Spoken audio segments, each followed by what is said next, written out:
Good evening. Welcome to a Thursday night on the Locker Room. I am your host, Graeme Duffy. Delighted to be joined tonight to look back at the games in Europe tonight for the Scottish teams. Hearts taking on Copenhagen earlier on today. It was a 2-0 victory for Copenhagen. And the game just finished at Ibrox. Rangers 1, Tottenham 1. Delighted to be joined tonight by our Northern Ireland man in Northern Ireland. It's Andy, our Rangers fan. Andy, always a pleasure to have you on. How are you? Yeah, I'm keeping well, Graeme. Thanks very much as always. It's great to be invited onto the show. I really enjoy listening to the show first and foremost, but also if I get the chance, as I have done previously, to come on, it's obviously great to come on and chat with you guys. Yeah, absolute pleasure to have you on. We'll hopefully be joined as well tonight by Reegan. He is just getting himself ready to come on. But as I say, we'll be talking about Copenhagen 2, Hearts 0, disappointing for my team, and Rangers 1, Tottenham 1. And it's only fair because we've got Andy on the show that we do start with the game that just finished at Ibrox today. I mean, going into that game, Andy, I think Rangers fans were quite nervous going into the game, given the game that's happening on Sunday as well. But overall, you must be delighted with that because I thought that was probably Rangers' best performance of the season. Yeah, as you've said, nervous going into the game, up against a big English side in Europe. Big opponent, Spurs obviously haven't been playing well themselves. Struggled in recent weeks, but English Premier League side, financial gulf between England and Scotland at any club level is massive. So I was sort of not fearing the worst, but I fancied Spurs to win the game tonight, just due to as I say, the difference in quality and stuff like that there. But I thought the game went well for Rangers. We sort of tired towards the end of it, but I thought we'd done ourselves proud tonight. First comment of the night is from Caden, who says Rangers should have won tonight. Good evening to you, Caden. Yeah, I mean, I genuinely thought you could tell at the start of the game, the atmosphere at Ibrox sounded fantastic. I mean, looking at the starting lineup, was there any real surprises for you? Because I think a lot of folk maybe thought Sterling might have started over Tavernier tonight. Were there any real surprises in that starting 11 for you?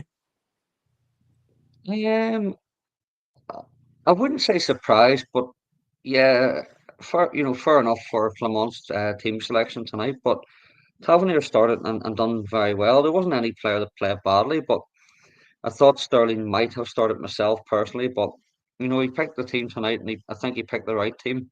Started strongly and defended well, set up well as a unit, attacked well as a unit, pressurized Spurs tonight. So yeah, nobody disgraced themselves tonight, and I thought everybody played very well.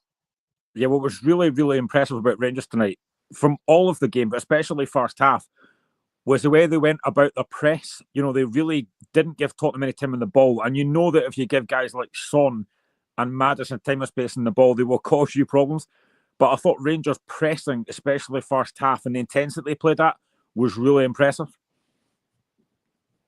Absolutely, Graeme. I agree with you. And listen, as I've just said, Rangers against Tottenham, it's the difference in quality is massive. And if you play against any side, no matter how good they are, if you have if you put a team under pressure, you're going to get a bit of joy here and there, and we did, and we put the intensity Rangers showed tonight. I'm maybe going to sound harsh here, and maybe there's always a half empty glass, but we need to show that intensity, especially this Sunday, but also more often from a Rangers point of view. And if you do that, and as I say, if any team does that, you will get joy out of whatever side you're playing against. And obviously, Rangers is my team, so we need to show that intensity and that attitude a lot more often, and it will reap rewards going forward. Good evening to Liverpool, who says, what a game of football. And Caden comes back in to say, hope Suter is okay. Yeah, that was probably the only real blow of the night. Obviously, maybe losing the goal as well. But to see John Suter going off after 35 minutes was a huge blow because I think watching Rangers the last few games and for his Scotland performances as well, I think Suter's been fantastic recently. So that was a big, big blow, him going off. Yeah, definitely, Grim. It was a bit of a blow, in the game. You could see that sort of the players sort of turned and thought, "Oh no, here we go."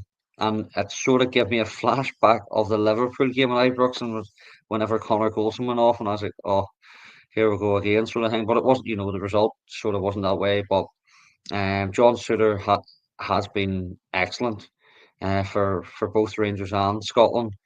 And I think Souttar's problem in recent years, as you know yourself, has been the injuries and the fitness problems. And he's had a good run of fortune and fitness, and he's been very, very good this season. Alongside, if it's Proper or Balogun, he's been the mainstay in the team at centre half there. So hopefully it's nothing too bad. It seemed to be a tweak of a groin or strain. So I would love him to be back for Sunday, but if not, hopefully he's not out for too long, because he has been very, very good for us this season. You mentioned Robin Proper there, and we've had this discussion on the show a couple of times that we kind of thought, Proper at the moment doesn't quite look up to it. I thought tonight he was outstanding. But I mean, you could look at that whole Rangers team, and I'll get to certain players in a minute. But I thought Robin Proper was excellent tonight. Yeah, I agree with you. As I say, there was nobody sort of played badly, but Proper, he did have a very good game tonight. I think he's more suited, and he's came from Holland. I think he's more suited to the European level of football, as some of them Rangers players, excuse me, in the team maybe are the so-called slower side of the game. Scotland, as many people know, is a physical game. It's more hustle and bustle, so you don't get time on the ball and time to think. So I think Proper maybe struggles that way domestically, but no, he played well tonight. Done himself a lot of favours there tonight. I thought that first half, and they mentioned it during commentary, that first half seemed to fly in. It was kind of end to end a little bit, but honestly, that first half seemed to just go like that. It was so fast and so frenetic. Yeah, it did indeed. And listen, I suppose that's what happens when you're watching a good game of football, when there's not too many of them about from both teams at any level in professional football nowadays. So yeah, it was very, fast and ferocious game, and both teams going at it, and went in quick, as you say. I don't think I've ever heard a pundit more excited by a football game than Ali McCoist. I mean, generally, he's just one of these guys that just loves football and loves whatever commentary he does. And I like that. Even as I'm a Hearts fan, I love Scottish football. But hearing pundits that actually seem to be enjoying what they're doing, it actually comes through on the telly as well when you listen to him. He just seems to love football. Yeah, listen, Ali McCoist is Rangers through and through, as we know. He's played and managed the club, but he's a football man as well. And if that's even in English games, or if it's in the international side of things, or if it's Rangers games, he gets involved in the game. And I think it's very crucial for a commentator to be like that, because in my opinion, there's not too many good commentators in the game of football nowadays, especially commentating on Scottish football, and that's not a biased point of view. I'm just being honest. I think even people who maybe don't like Ali McCoist from his football side of things would have to admit that he is, if not the best, one of the best at what he does at commentary level. Yeah, absolutely. I mean, you get to the end of the first half and you think, can Rangers keep this up for the whole game? And they certainly did. And they get the opening goal after 47 minutes. Really good bowling by Tavernier and a fantastic volley from Hamza Igamani for his sixth goal of the season. I mean, Igamani's come into that side. He's only 22. He's come into that side and he again has been brilliant. He's a handful for defenders. He's a bag of tricks as well. I mean, I think since he's come into that Rangers side, Andy, he has not looked out of place at all. And it's a great finish. Do you know what, Graeme? It was a fantastic finish and an absolute brilliant assist from Tavernier. And seeing it back on the replay, Egerman sort of the way his body position is, it's not an easy finish to make, and he side footed it into the corner. Uh, Brilliant, brilliant goal, and obviously well deserved from a Rangers point of view at that time of the game. But he's sort of a bit of a raw talent. He's sort of an unknown player who came to the club. Rangers fans didn't know much about him. He had to bide his time to get his chance in the team. I mean, he scored 5 goals in his last 5 games. it's some going, for someone who's just came into the team recently, and he offers a lot different qualities than the likes of Dessers and even Danilo as such as well.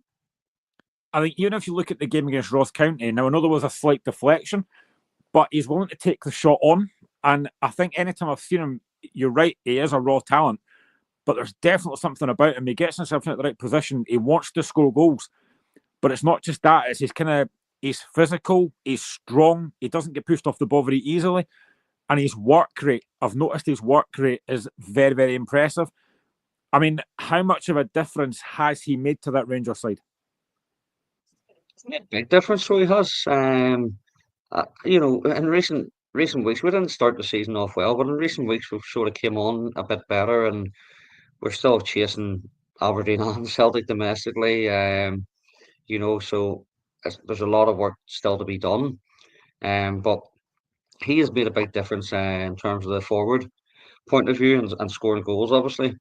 But you're saying about the deflection at Ross County, may well took a deflection, but you don't shoot, you don't score, as the old saying goes. But Yeah, as I say, he offers something different than the other two strikers, and you can be as you know. Part of the game is putting yourself about and making defenders think and putting them under pressure, and he does that a lot, and it's great to see. evening to Aviation on YouTube, evening to Sean McNeil also on YouTube, Richard as well. Hearts are brutal. I'll come to that very shortly. But I mean, after the Rangers got the goal, you could sense that the crowd were really on Rangers' side, and they were the whole game anyway. But again, the press, the work rate of the Rangers players, they were just all over Tottenham like a rash. They never let Tottenham settle. And you did kind of get the feeling, certainly most of the way through that second half, that if Rangers could just get that second goal, it would be game over. And you did feel like it was coming at most points in that second half because it was all Rangers. Yeah, it was. It was pretty much mostly Rangers in possession of the chances they had. Spurs obviously changed it up at half time, and I think they needed to. Spurs came to Ibrox tonight having to win. It was a must win for Spurs tonight in terms of their playing situation and suppose the manager Postecoglou's situation as well. But Rangers coped very well with Spurs, when Spurs went forward at times and were unfortunate to concede the goal. I thought there was a wee bit of a dip in energy levels just before Tottenham did score, but it was a very good finish from Kulusevski as well. Yeah, I mean, Tottenham did make changes. Obviously, Kulusevski came on and they also brought in Dominic Solanke, and they did make a massive difference. Obviously, that's a really good finish from Kulusevski. But even at that point, I still thought Rangers were looking really, really dangerous. And, late on, I think both teams maybe had chances to win it, but the biggest one as well comes in 84 minutes. Cyril Dessers would come on for Igamani. It is brilliant feet in the box. And I think, like Alan McCoy said, you're just expecting him to score. But do you have to give credit to Fraser Foster, or should Dessers score that? I don't really want to give credit to Fraser Foster given his ex-team, but no, I'm only joking. You have to give credit to the goalkeeper. It's a save that he made, and a great save at that. But on the other point of view, Dessers needs to show a bit more composure and put that away. It's easy for me to say. Is it hit straight at Foster? Possibly, but it's still a great save. But he should have buried the chance. And then obviously the the one that he did score was offside, which a wee bit more disappointing. Three players offside in that position should never be happening. But he should have scored the first chance he had. He does everything right. It's really good feet. He managed to beat a couple of players. He's got himself all alone in the box. And I think actually Alan McCoy mentioned it as well about just having that composure. It is a really good save. But I think in that kind of moment when you're clean through, I think you've got to be scoring that. Maybe it's harsh and it is a good save, but I think when you're in that position, when you've done everything right, you just have to have that little bit of composure and finish it off. Yeah, you do. And listen, Dessers has he's been very sort of he's had a lot of critics and sometimes rightfully so, from Rangers fans and also the media as well. But he's always there to uh, put defenders under pressure and in the box, and he's getting chances. Does he score them all? No, but then again, not every striker will. Your Haalands and Ronaldos and stuff like that. They're going to miss chances, but he should have probably scored that tonight. There was a chance on 8 to 9 minutes for Tottenham, a really good ball by Maddison, and it was headed down by Solanke, but he couldn't score. It was easily helped by the goalkeeper. The game did finish 1-1, but I mean, in terms of Rangers, I generally thought it was a really good performance. And you're right, there wasn't a failure in the team, but there are a few players that I've picked out who I thought deserve special praise. I mean, to be honest, they all did. I thought Czerny was fantastic. Now, I said it for weeks on the show to the guys.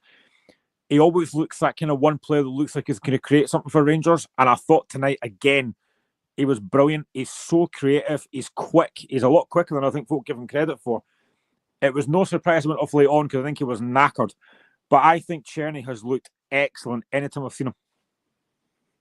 Yeah, he has looked good since he's come in now. He does put a big shift in, and he definitely has to do that tonight as well, both defensively and going forward as well. A lot of people would have thought that he was a one-trick pony in terms of cutting inside from the right onto his left foot. Perhaps so in the early part of his uh, time at Rangers so far. But the last sort of 3 to 4 weeks, I've noticed him taking shots on his right foot, taking players on and crossing the ball with his right foot, and it gives the defenders something else to think about. But he was absolutely brilliant tonight. Other players I want to talk about as well. Someone else who I thought was absolutely fantastic tonight was Nicholas Raskin. I mean, he's a little buzz bomb. I think that's probably the best I've seen him play. He dominated that midfield. He was putting in tackles. He was getting forward. Again, another excellent performance from him tonight. Yeah, again, Raskin's been brilliant the last so many games, and I think he's just needed a run of fitness and game time. And him and Connor Barnes actually linked up very well in the midfield. But again, tonight, as you just said, he puts himself about. He's a bundle of energy, and fearless as well. So long may that continue from Nico Raskin, and he played very well tonight. I mean, I generally could go through the whole team, but I Yeah, did pick I did pick out a few of them just because I thought they were brilliant tonight. Where did that performance from Yilmaz come from? Because again, he was exceptional. yeah. Again, Yilmaz, he's had his injury problems. He arrived at Ibrox with a big fee, not his fault, of course, but hasn't had much luck. He's been in and out of the team, even when Barisic was there, now Yefty. And I think when the two of them have played together, they've linked up well in Europe and domestically as well when it's happened. Again, put himself about, put in the hard yards. The only downfall I can think of Yilmaz is shooting, but then again, as a left back, you're not really known for your shooting in and around the box. But no, very good. And him and Yefty linked up well. A lot of pace there, getting up and down the line, the both of them. I mean, obviously, you're a Rangers fan. You go into every game expecting and hoping to win. But did tonight's performance surprise you in a way? Did surprise me, yes, because as you say, you're hoping to win every game at Rangers. That's just the mentality from the support, and it should be right down from the support throughout the club onto the pitch. But the performance surprised me right from the first whistle tonight. The intensity from the players, um, the everything about the performance tonight was very, very good. Uh, Maybe being a bit harsh there, brilliant to say. Um, but the only downside of that is where is that domestically and where is that more often, and we do need that more often. It's a good point because we talk about this on the show quite a lot, like Michael and myself and Reegan. We've mentioned this a few times. Rangers in the league are a very different team than they are in Europe. Why do you think that is? Because Rangers in Europe are very, very impressive. They're really strong. I mean, they're sitting on 11 points now. I think Rangers will get through to the next round. They've got Man United to come. Man United won 2-1 2-1 tonight. But why do you think the performances in Europe are different to what they are in the league? Don't get me wrong, as I've said, you need to sort of be more consistent with the intensity and performance levels. But at the same time, I'm sure a lot of people who are watching or listening will obviously agree that in European football, you get sides, you're up against sides that'll come out and play against you a lot more. So there will be gaps, the forced errors, or you'll get time on the ball, or you'll get chances. Whereas in Scotland, and I don't mean this disrespectfully to any other club, out with of really Celtic and possibly Aberdeen, you don't really get too many teams coming, going at you from the first whistle. They sort of set in or pick their moments to have a go at you. So in Europe, that's obviously a different side of the game. But I suppose that's just football, and you set up um the best way that you think your team can get a result or do well against you, and that goes in any level of football, I suppose. But I think that's the reason for it, Graeme. Yeah, I mean, you have been outstanding in Europe. You got to a final not that long ago. Rangers in Europe are a very different animal. But you look at the last few games now, you've got a 3-0 win against Ross County, deservedly. You got that 6-0 win against Kilmarnock as well, a really good performance. You've got a really good result again tonight against Tottenham. Is that a sign that things are starting to improve? I think so. We have improved, yes. And I really hope that does continue and get better. You can always get better. Of course, that's obvious, but things are improving, slowly but surely. But again, and it's not me. Maybe it is me being negative. You need to be a lot better from the first day of the season. And I know it's well, a lot of new players and a rebuild and stuff like that there. But at Rangers and with the pressure on you, you need to be showing that from the off. I know we're talking about Rangers, but we do have to kind of talk about Tottenham as well, because it was Tottenham you played. I mean, they've had a really poor run recently. They've not looked that great. I think they came to Ibrox, a lot of pressure on Ange Postecoglou. What did you make of them tonight? Um, thought I wouldn't say he played a weakened team, but he did change it about. Solanke didn't start, Kulusevski didn't start, um, Werner started. I thought he was quite poor. He didn't sort of look up to scratch, and he has been sort of hit and miss in his time at in English football. But defensively, and they have injuries and stuff like the players out of suspensions. But um, excuse me, I thought I was a wee bit disappointed. Uh, with Spurs, I thought they would have played a lot better. Yeah, I mean, I mentioned it earlier about the fact that you can't give really good players time on the ball. And I thought one player that was very quiet tonight was Son. We know what he's capable of. We've seen it in the Premiership before. He's an explosive type of player. I thought Rangers kept him very, very quiet. Yeah, well, I think it's fair to say Clement and Rangers have done their homework on certain players in that Tottenham team.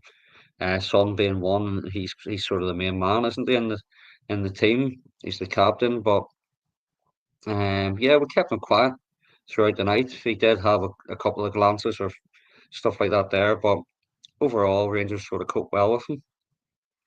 It's funny because looking at that game tonight, you're thinking if one player, well, not one player, but if somebody's going to be really busy tonight, it'll be Jack Butland. I can't really think of many saves that Butland had to make.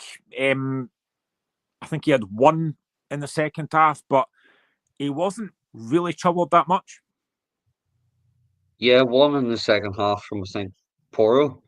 And out with I thought he wasn't, as you say, troubled that much. The one in the first half, great save, but it was offside. But you still got to make the save, don't you? I mean, just looking at Rangers now in Europe, like I said, they've got a very good chance of going through. Do you think Rangers can go far in this competition? Because you've done it before. Do you think you could go far in this again? Um, I'm not sure how far we can go. I hope we get through. Obviously, I want to win every game we play, but we're still next game's massive as well in Europe. Manchester United, one of the biggest teams in the world, of course. Yes, they're not the same animal that they have been in recent years, but still a great side. But yeah, there's an opportunity to go far, I suppose. Yeah. Plenty of positives to take tonight, and you will need them going into Sunday. Now, we're going to be doing a show tomorrow, of course. We're always on it on Friday. We're on at 5:00. We will be talking about the World Cup qualifying draw, which is tomorrow at 11:00. So you can tune in to us at 5:00 and hear our thoughts. We'll also be talking about the big League Cup final on Sunday. Going into this game, Andy, you must be a lot more positive now than you might have been a few weeks ago. Yeah, definitely a bit more positive than the last or 3 4 weeks ago. But as I say, we have to show the same intensity or similar intensity and attitude towards that game. Don't get me wrong, up against a great side tonight in Spurs, but we're up against a very good side in Celtic on Sunday. League champions, of course, and someone who's sort of got the better of us the last couple of seasons, and I really hope that changes come Sunday. I mean, like I say, you have to take massive positives from tonight. I mean, do you think that Clement will make too many changes to the team that played tonight, or will he keep it pretty much similar? I think you'll maybe make 2 or 3 changes. I, again, I don't know. Can you afford to make that many changes? Given how well the team's played, I would maybe play Hadji instead of Barami in behind the striker. But I wouldn't be making too many changes. Obviously, Suter might have to be replaced as well. Yeah, something that I've heard over the last couple of days, and I've heard another couple of podcasts as well talking about this. Something that Rangers have to do better against Celtic. Tavernier's got to defend a lot better against Maeda, because in every single game, Maeda seems to have the better of him. So if Tavernier does start, which I think he will, he's going to have to be really on top of his game. Yeah, absolutely. He's up against 2 good players there tonight in Werner and Son in the first and second half. So he's up against Maeda, who's tortured him and given nightmares in the past, and he has to be on his game on Sunday. But as I say, Graeme, you need to force Celtic into mistakes, and how you do that is get at them and put pressure on them early doors. Another couple of comments coming in. Aviation and stuff. Few about the Copenhagen penalty. I will be getting to that very shortly. Sean McNeil, Copenhagen should not have had that penalty. Craig Gordon touched it. Yeah, I'm going to come to that because I wasn't happy about that. But I mean, just again, looking forward to tomorrow's show. We'll also be obviously looking at the games the rest of the weekend as well. Hearts are playing on Sunday against Kilmarnock. There's, I think, 3 Premier League games on Saturday, so big games to come. But obviously, our focus tomorrow is going to be on that World Cup draw. We'll find out who Scotland's going to get about 11 o'clock in the morning, although these things tend to drag on for ages, so I might not find out till about 1:30. But yeah, it should be interesting. I'm looking forward to the draw. I mean, Andy, I don't know if you have much thoughts on this tomorrow, but it is important for Scotland, obviously, who we're going to get the draw. There's a number of teams that we hope to avoid, but it's a big day for Scotland tomorrow to find out who we're going to get. And to be honest, I'm not a big follower of international football. I like to see Northern Ireland do well, but if they win or lose, it's sort of not the biggest thing in the world for me. But I know it's a big day tomorrow for Scotland, and they've had a they've had a good run in recent years in the past 2 3 years. Um, okay, they've had a couple of disappointing results and stuff recently, but big day, as you say, for Scotland and who in the draw they could get, regardless of who that may be. Scotland will be up for the challenge, no doubt, because it's sort of the bigger the nation Scotland play, the bigger the rise to the challenge, don't they? Yeah, I mean, to be fair, there's a lot of folk that aren't really international football. It's all about club football, and I completely get that. I mean, obviously, you're in Northern Ireland. Are Northern Ireland fans, not all of them, obviously, but are some Northern Ireland fans interested in the Northern Ireland national team, or they're not really that fussed? Yeah, listen, there's a massive following here. For Northern Ireland, I've just always been more into club football with Rangers, and then my own local side, Linfield, as well. But just as I say, there's a big following, and sort of even the likes of my dad, he's a fan and stuff. Other people I work with or mates who are older than me remember the '82 World Cup, '86 in Mexico, the so-called glory days that we had. But there seemed to be a wee bit of a resurgence from the support under Laurie Sanchez and beating England and Spain and Sweden and what have you. So, yeah, things have changed for Northern Ireland in terms of support. It's attracting more younger fans and more family orientated and stuff these days. But and I know it's a young side, and there's players that they're coming towards or have just recently retired at the end of their careers. It is a big thing in Northern Ireland. There's always a big following. They take home and away, good atmosphere at Windsor Park or wherever they go throughout the world, and don't get me wrong, it's great to see. And it's just I'm not as passionate about international football as I am about club football. That's just me. No, That's no, my that's, opinion. no, that's fair. There's a lot of folk are exactly the same. Even to Nicholas on YouTube, who says, "Hello, people. Great result for Rangers," and also says, "How are we both doing?" I think I know who this is. We're doing well, Nicholas. Hope you're well as well, mate. Yeah, we have just been talking about Rangers, but before I actually go into Hearts, is this what I mentioned? One other thing about Rangers as well. Obviously, there's been a lot of talk about Philip Clement recently, Andy. There's been a lot of pressure on him. Does these last few results and performances kind of take a bit of pressure off him now?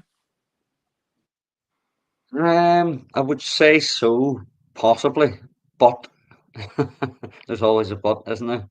Sunday is absolutely massive for Philip Clement and Rangers as a club, but I suppose you could lose games and it's unacceptable. But if you lose against Celtic, it's definitely a bit more unacceptable. So he's still under pressure in terms of this game on Sunday. And good evening to our late arrival, Reegan. Reegan, how are you, mate? Doing well, Graham. Yeah, an eventful day, Graham. I was at the hotel in Glasgow where the Spurs players were at, so it was an eventful day. I thought Rangers fully deserved their point. I thought Rangers probably should have won the game, but I pretty disappointed. Yeah, I mean, we're going to touch on Hearts in a minute, but we've just been talking about the game, and I genuinely thought Rangers were very impressive. Best performance of the Aye, season. they were the better team. I was surprised at how poor Tottenham were. I thought Rangers kept Son, Maddison very quiet, but I generally thought Rangers were excellent tonight. Thoroughly deserved to get a win. But fair play to Kulusevski, took his goal well, but that performance of Yeah, he Rangers did. very, very good. He did, Graham. I'm starting to think that I like Ange Postecoglou, Graham, but I'm starting to think that now's the time for him to go.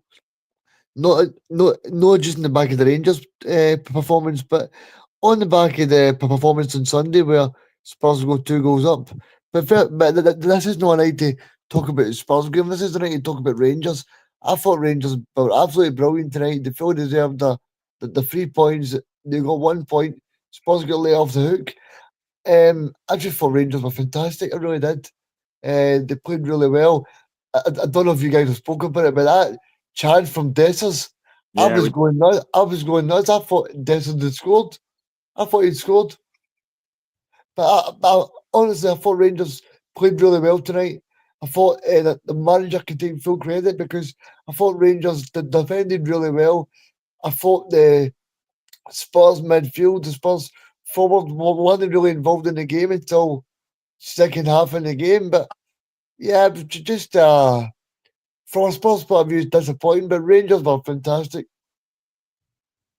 yeah, they were. Regan, we mentioned that I thought Rangers were outstanding tonight and should have won. But me and Andy did talk about the Dessers chance, and I kind of said, is it a good save or should he score? Now, I think me and Andy both said it's a good save, but I think when you get to that position, I think he's got to score. Well, I would say that no disrespect to Dessers, but I think any good striker with their money would score that goal because I genuinely thought he scored. Like when I was watching it, I was watching it on a stream, Graham, and it froze just as it happened, and I'm thinking he scored, and then it's come straight back on, and I'm thinking it's 2-1 to Rangers, but no, I mean I think Dessers probably should score, but fair play to Fraser Forster as well because he made a few good saves as well. You're right, mate. Don't get me wrong, as I said earlier, a great save from Foster, but Dessers should be putting that chance away. You would like to fancy the striker in that scenario. I just couldn't believe that he didn't score. But don't, I can't believe I'm just about to say this, and any Rangers fan probably agree with me. To come away disappointed from not beating Tottenham and getting a draw at Ibrox in a European game is quite surreal, you know. But I You know what? suppose also it's not even our biggest game of the week, if you want to put it like that Aye. as well. I mean, I mean, Andy, I'm not going to lie to you, right? I watched the game in my house tonight, full of Rangers supporters, and you know the thing they said to me, we are so disappointed watching this game, and I said, well, Spurs never created a chance. It was all Rangers, and I don't know what it is, Andy, but why do you think Rangers can turn it on a Thursday night? I mean, I'll give you an example. So we spoke in here 2 weeks ago, Andy, when they beat who was it? They beat 4-1. And Nice, they beat Nice 4-1, Mhm. and me, you and Graeme spoke, and then 3 days later they go and get beat by draw 1-1 with Dundee United. So Yeah. why do you think that happens, Andy? Like, Well, firstly, I'm just disappointed it wasn't all Rangers fans in your house tonight, but no, no, I'm only joking, mate. As I said just before you came on, Regan, Rangers in Europe are obviously a different animal, but what my opinion and what my thoughts are is teams come out to play against Rangers more and leave the games more open in Europe, whereas in Scotland, um, you don't really get that as much. Teams sort of sit in and stick to their game plan, and rightfully so as well. And out with if really Celtic or maybe Aberdeen or whatever, you don't get an open game as much in domestic football for Rangers. That's what I think anyway. yep, So a really good performance from Rangers tonight and a 1-1 draw. It's been a kind of it's been a mixed week for Scottish football because Celtic obviously got a really good result on Tuesday. Rangers got a really good result tonight. But unfortunately, my team Hearts let it all down, which I knew was going to happen anyway. In the early kickoff tonight in the Conference League, it finished Copenhagen 2, Hearts 0. Hearts not having a single shot on target and creating absolutely nothing. The goals coming through Xhaka on 48 minutes, and I am pronouncing this right before anyone wonders what I'm talking about here. A penalty from Dix, and that is his right name, before you think I'm talking about something else, on 78 minutes, but I will get to that because it was never a penalty. But yeah, I mean, it was a really poor night from Hearts. Reegan, Copenhagen has 64% possession. They had 19 shots, 8 on target. Hearts didn't have a shot on target. I said before the game this was going to be a step up because this is a Champions League side. They played Champions League football last season. They were a step up, and I thought they showed their quality tonight. yeah. I mean, I said it to you on, I think it was Tuesday, Graeme, that I just felt this would be a step too far. But and I think the most important game for you now is that when you play that Petrofac at home, I think that's the one that you earmarked yourself is the one that you think that Hearts will take 3 points. So I think you're still in a reasonably good position. I don't know. You told me that you're still pretty doing okay in the table, Graeme. Yeah, I mean, ironically, we actually moved up a place even though we got beat. We were 21st, we moved up a place having got beat. But yeah, it's just it was a frustrating night. I don't know if you watched the game, Andy, but I mean, I did say before the game that they were a very good side, Copenhagen.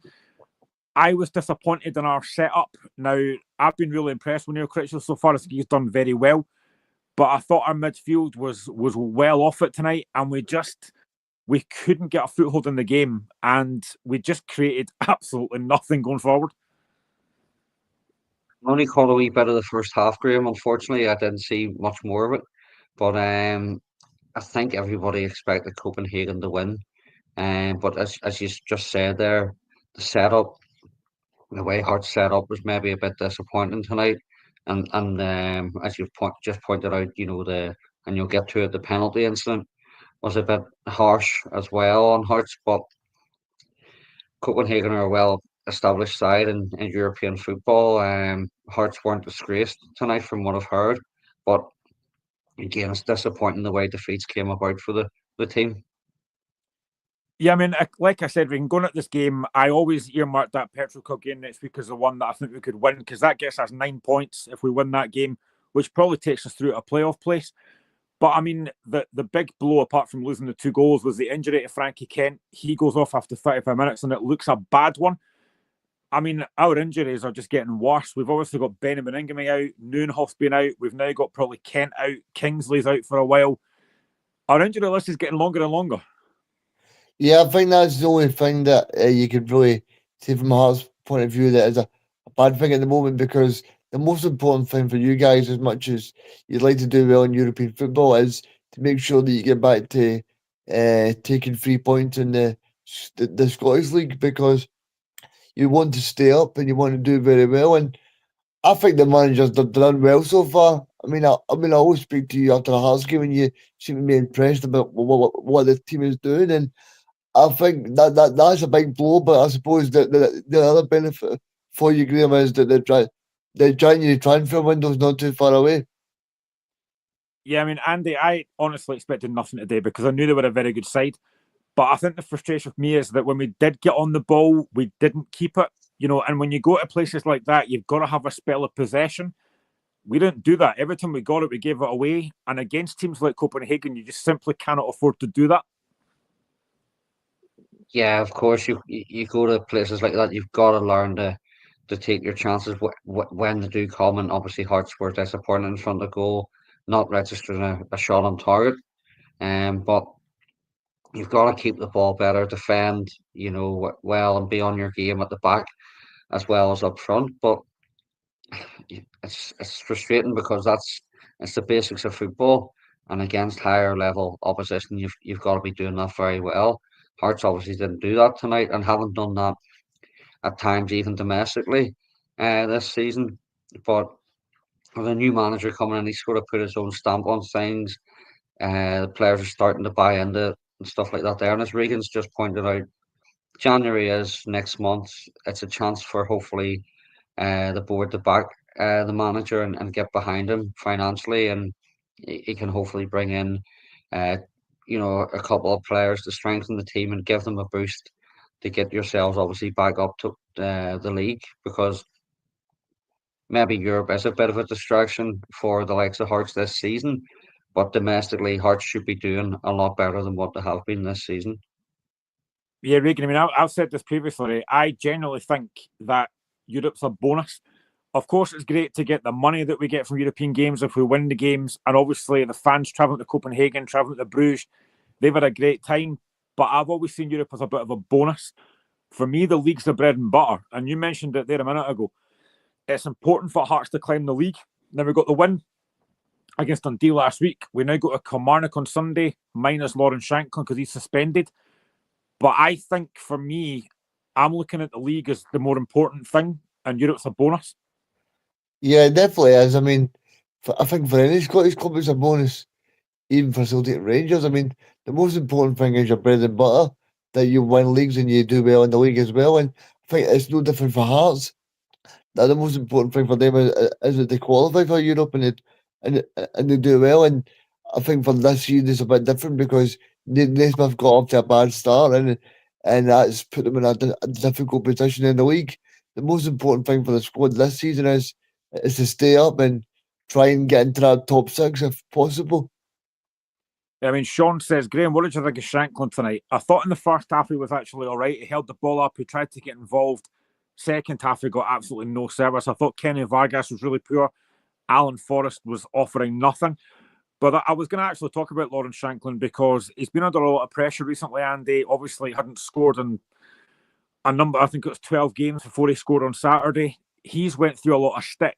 Now, the last European game that we did was Cercle Bruges away. He missed the penalty and he got dogs abuse, which I found ridiculous. He was getting abused by Hearts fans. Again, something I found crazy. He got back into form on Saturday. I mean, obviously, as an outsider looking in, I've been disappointed with Shanklin this season. But what have you made of him from an outsider looking in? Listen, he's obviously been disappointing this season for Hearts, or for Hearts fans. But the question is, if you take Shanklin's goals out of the team last season, how much disappointment would Hearts fans be in without them goals last season? Absolutely. He's a great player for Hearts. Um, all great strikers will miss chances and go through a spell, I suppose, of not scoring goals. It's not easy when you're not putting chances away, or the penalty miss in Bruges a few weeks ago. He's obviously not missing them on purpose. It's frustrating for him, and I think he scored twice on Saturday, if I'm He did, correct, yeah. or Sunday.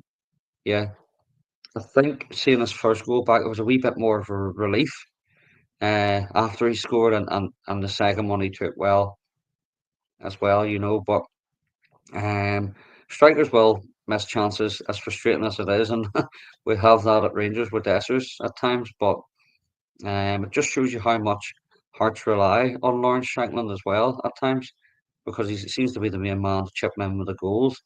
Other players, the likes of Vargas and stuff, aren't really putting in a weight in terms of scoring goals enough. Reegan, it's funny how fans can be very fickle. I've said it before on the show, but I had a Hearts fan say to me, and this is a Hearts fan said this to me, after Shankland missed the penalty against Bruges, he actually said he did that on purpose, which I found mental because nobody on purpose. He said because he doesn't want to be here, he missed it on purpose, and I just found that mental. But like Andy said there, 31 goals last season. Like, these Hearts fans have got these trips to Copenhagen and Bruges because Lawrence Shankland scored goals last season. Yes, this season's been disappointing, but it just shows how fickle football fans can be. That you look at what he did last season, and yes, I'm in a poor season this season, but if it wasn't for him, we wouldn't be here in the first place. And fans forget. I agree. I think you're spot on. I mean, I don't agree with that comment that fan made. I mean, in terms of that, I mean, well, I think Shankland thrives in goals, so I don't think he's going to miss one on purpose. That's a guy that, well, like you said, he scored 31 goals last year. He helped Scotland qualify for the Euros through his goals as well. So I think sometimes just people can just be too fickle, like you said, and try and be too negative. But this is a player that scored 2 goals for you the weekend. And if Hearts are to get a relegation this season, it'll be because of Shankland, because he's a natural born scorer, and he's somebody that you can rely on. And like you said there, if it wasn't for him last year, then you'd be struggling to get into Europe. So I think people need a bit of perspective, because he's been absolutely brilliant for you so far. And you need to remember that this is a guy that's scored a lot of goals. I mean, everybody in life goes through little peaks and troughs. So I think they just need to remember to try and remember that everybody goes through peaks and troughs, and he will become a natural scorer again. So it's all about giving these guys time as well. I thought the first half was, again, Hearts defended very well, actually. They didn't, although they had a lot of possession, they didn't really create a lot. There was a couple of chances they had and a brilliant block from James Penrice. But first half, Hearts just offered nothing. Second half, you're thinking, right, can we keep this going? Can we keep them out? But 2 minutes after the interval, it's really poor defending. Xhaka's onside makes it 1-0. And then after that, it was pretty much an avalanche of attempts. But I have to say, and it was mentioned during a commentary, Andy, Craig Gordon, 41-year-old, but he made about 3 outstanding saves. I keep on saying it. To come back after a double leg break, to be Scotland's number one now, to be starting for Hearts, he's just been an incredible goalkeeper, and to still be going at that age after a double leg break is phenomenal. It's just like a fine wine, isn't he? He just gets better with the age. He's always been a great goalkeeper, since he was at Hearts first time round. He's very good at Celtic. Got the big move down to Sunderland. Again, the price tag, not the player's fault, but done decent at Sunderland. And he's came back to Hearts and been absolutely excellent. And as you just pointed out, the injuries he's went through, and especially for a goalkeeper, and some of the saves he pulls off is remarkable. You say about Shankland scoring the goals up the other end. Gordon's the exact same and carrying the team, save after save against big opposition, against any opposition, I suppose. But yeah, a Hearts legend, no doubt about it, and a Scotland legend as well. And to be still playing regular football after what he's been through injury wise, and for club and country still defying the odds is absolutely brilliant, and fair play to him for being the way he has been throughout his career in terms of looking after himself and getting himself back from the horrific injuries he's had. Even though Hearts were creating nothing, we were still well in the game. You know, 1-0 is a dangerous scoreline. It just takes one chance. We actually did have a chance in the second half, but it wasn't even ours. It was a corner kick played in. It came off the Copenhagen defender onto the bar. That was our only real chance, but we're still in the game. And then the game was basically taken away in 78 minutes. Now, I don't know how often we've mentioned it on the show about VAR and referees and officials, but oh my word, Reegan, that penalty decision is an absolute joke. Now, yes, Craig Gordon and Oyegoke should do better, but Craig Gordon is standing his ground. He actually gets a hand on the ball. The striker runs into him. There is absolutely no need for VAR to get involved there. It is never, ever a penalty. And if you're giving penalties for that, then that's an absolute joke. And I thought VAR was brought in to clean up clear and obvious errors. Should be clearing up the clear and obvious error that they made there to give that penalty, Graeme. I don't know if you agree, because and I'm sure it'd be good to hear for the guy for Behind the Whistle podcast with Steve Conroy and Dave as well to hear about that, because I think that VR gets involved too often, and but these are the calls that they need to make sure that they're getting correct, because okay, Hearts never played well tonight, Graeme. They didn't really dominate the ball, create many chances, but it's still important that these referees are getting the correct call, and they certainly didn't get the correct call there. Yeah, I mean, I don't know if you've seen it, Andy, but honestly, I mean, we've done 2 VAR shows now with the guys from the rescue and stuff, and I keep using the word clear and obvious. I mean, there was no way that was clear and obvious, and obviously, I know once the referee comes over at the monitor, he changes his mind. He only really had one look at it, but I just don't see how that's a penalty. I mean, Craig Gordon, as he's actually got his hand on the ball, he's just standing up tall. There's not. Where's he meant to go in that situation? It is never a penalty. I thought it was a scandalous decision. Yeah, well, this is the thing. I think referees relying on VAR far too much, in terms of small decisions and even the big decisions, the likes of tonight there, you're saying the penalty incident. But it's just so frustrating watching any game of football now where you're just waiting on a moment of madness from somebody in front of a computer screen.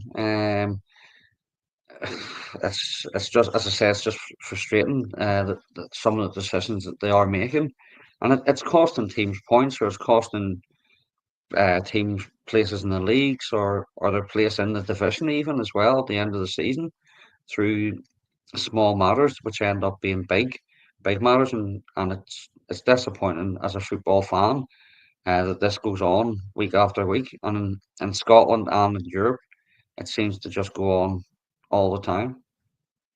Yeah, I mean, again, Reegan, I mean, like I said, Hearts didn't play well, but it's only 1-0 at that point. You know, one chance, a free kick or a corner kick, something could happen, even though we wouldn't have deserved it.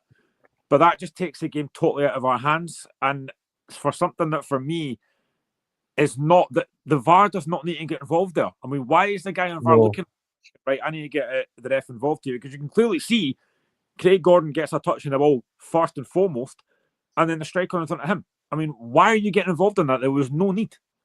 They like to get involved, Graeme, because they think that it's something they bought from Argos. Of course, other stores are available, but they think they bought a brand new toy for their Christmas, and they think, oh well, I'm going to use this because it's here, and I'm going to try it. And for me, that's where VAR I think they see the way that that they've got it in tennis, Graeme, where you can have like 3 or 4 challenges. I think it should be that where the opposition team should have a challenge to see if they can reverse the call. Because for me, if someone's watching that and they think it's a penalty, well, I don't know I genuinely don't know what they have seen there. Yeah, I mean, Copenhagen had a couple of chances after that to then really kill the game off, but didn't take them. But it did finish Copenhagen 2, Hearts 0. Now, like I said, Hearts have actually moved up a place, even though we got beat. I still believe we can get through. I think we can get the playoff place. We've got a big game to come next week against Petrol Club, a game we have to win, but they're the lowest seeded team in our group. And they're a Moldovan side, a team that I think Hearts should beat. But, I mean, in terms of the season overall for me, Andy, it has been frustrating. You know, there has been moments in games I think we've actually played quite well, but not taking our chances. But Hearts have not played in Europe after Christmas for a long, long time. It would be massive. If we could win that game next week, European football after Christmas, it would be huge for Hearts, especially in terms of the money aspect. Yeah, absolutely. Financially, it's a big gain for Hearts or any team in Scotland to get through the next stage in Europe. And even bringing players in January, it could open doors to bring certain players in of a certain quality to strengthen that side going into the knockout stages. Excuse me, for Hearts. So I think, let's be honest, they should be beating their opponents the next game, but easier said than done, I suppose. But it's a big challenge for Hearts, and I'm sure the manager and the players will relish that challenge. Yeah, Reegan, they mentioned that a few times during commentary, especially Michael Stewart, about the January window. And I completely agree. I think the January window is massive. It's massive for Critchley. It's massive for the Jamestown Analytics, because I still think there's probably 3 or 4 players Hearts need. We need another striker in. We need pace up front. We need out wide. And obviously with the injuries that we've got now, with Frankie Kent going off, we are looking for another defender. But January, I think, could be massive for us. But the one thing I would say is January is a very difficult month to get players in, because clubs know that you're desperate, so they put the prices up. January is a hard month to bring players in, but we need to do a lot of business, I think, in January.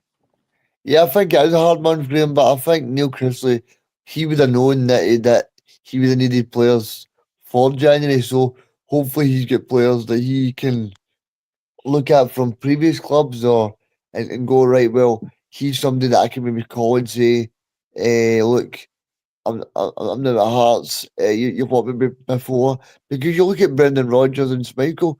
That's somebody Brendan Rodgers brought in for free, Graeme. So maybe Clutcher might know something from Blackpool, or someone previously that he's worked with, and that tends to be the case, because also, like you said, if I've got the added bonus of being in European football as well at the end of January, then that can hopefully entice more players to be brought in as well, because sometimes that can be a wee added bonus for the players that are going to be brought in, because if you're talking about going to someone like I don't know, a Rotherham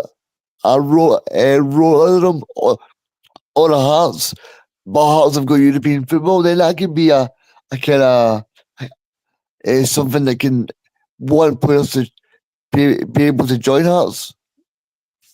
And I mean, I talk about fans being fickle. I read a comment after the Hearts game earlier on today, where a Hearts fan is already saying that Critchley isn't the right man. It's not even his squad. He's not at the January window yet. I mean, the fans just get a little bit desperate at times for things to be fantastic straight away. So we all want perfection, and right from the off with any team that we support. Unfortunately, realistic terms, that doesn't happen. It doesn't happen overnight. It doesn't happen a few weeks. Chrisley's only in the door. In my opinion, he's done a decent job so far. Yes, it's not his team. It may not be his team until this time next year, or next three transfer windows down the line. Do managers get time to do that? Probably not. But for someone to come off and say he's not the right man, catch a grip, give the guy a chance to build his own team, get signings in the door in January, and get a good run on it. Who knows, a possibility of knockout stage football in Europe after Christmas for Hearts, and a good run of results domestically will climb up the league, and and things will start to get better for the team, and then the fans who are fickle will be all on his case of supporting him. But Graeme, this is just we're talking about the transfer window for Hearts. This is just a thought or a question for yourself. Leon King of Rangers, would you take him on loan for the remainder of the season? You're saying Frankie Kent's out injured, defensively he might strengthen things in defence. Yeah, I mean, I think I probably would. I would right now. I would take anybody because we're getting desperate for centre backs. I mean, Stephen Kingsley is going to be out for probably a good few months after his injury against Aberdeen. There was talk earlier on about potentially Jimmy Dunn coming back. He was at QPR. He was at Hearts earlier on in his career. But yeah, I mean, Leon King's a decent player. Again, it's somebody that I probably would be looking at. I'm pretty sure that Critchley and the analytics will be looking at a player like Leon King.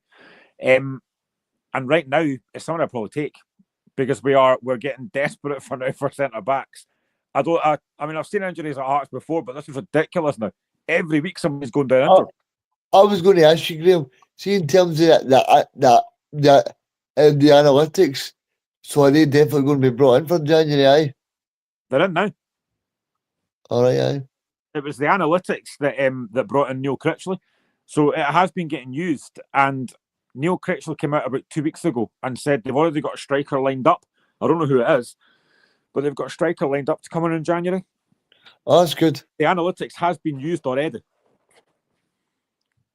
That's good then, because I think you need that help as well, because I know people are not for it, Andy and Graeme, but I mean, Brighton and Brentford are two examples that it definitely does work in British football.